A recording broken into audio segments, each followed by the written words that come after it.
What microlearning does is that it helps you understand the needs of your audience. So if you have different kinds of learners, we're going to learn what the needs of those people are by how they do these little baby steps. You can incorporate gamification by having badges and rewards. It increases engagement. It allows people to feel excited and as if they've accomplished something. We're going to say a lot about just-in-time learning, because that's one of the things that science and data can help you do, is based on the information that you are capturing, whether that's in your learning environment or just in your database, using that information to drive the right learning at the right time is going to be hugely important.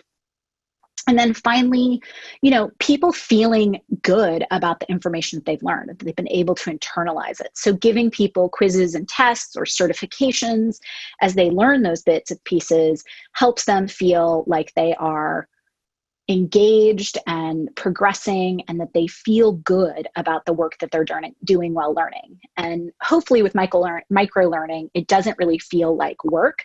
It feels a bit more like fun. What microlearning doesn't do is it doesn't help you craft the right message for the audience. You have to do a bit of work with the science and the data to make sure that you are sending it to the right person.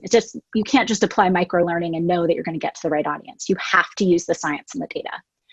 We've also found that in the realm of microlearning, being a bit more casual, being a bit more appropriate to your audience. So knowing the age of your audience, knowing how they might speak, what kind of words they might use, is there a geographic issue, is really helpful.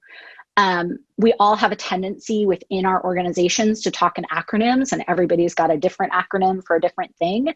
And so we find in microlearning, because it's such a small amount of space, people want to shorten that, but using an acronym makes someone stop and have to really think and translate that. So that doesn't work as well in microlearning.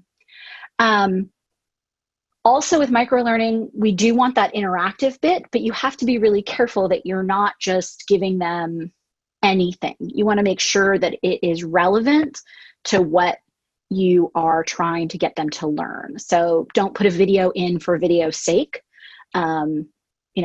Don't fall into the trap that everybody learns with video. It's not always true, and some things don't lend themselves to that. And also don't assume that microlearning can do all of the work. Yes, often lots of little tasks can add up, and they do, but sometimes there's a really complex thing that you need to take the time and kind of give them multiple chunks of learning that's a little bit bigger than microlearning. And so don't try and have it be a one size fits all. It'll never quite work.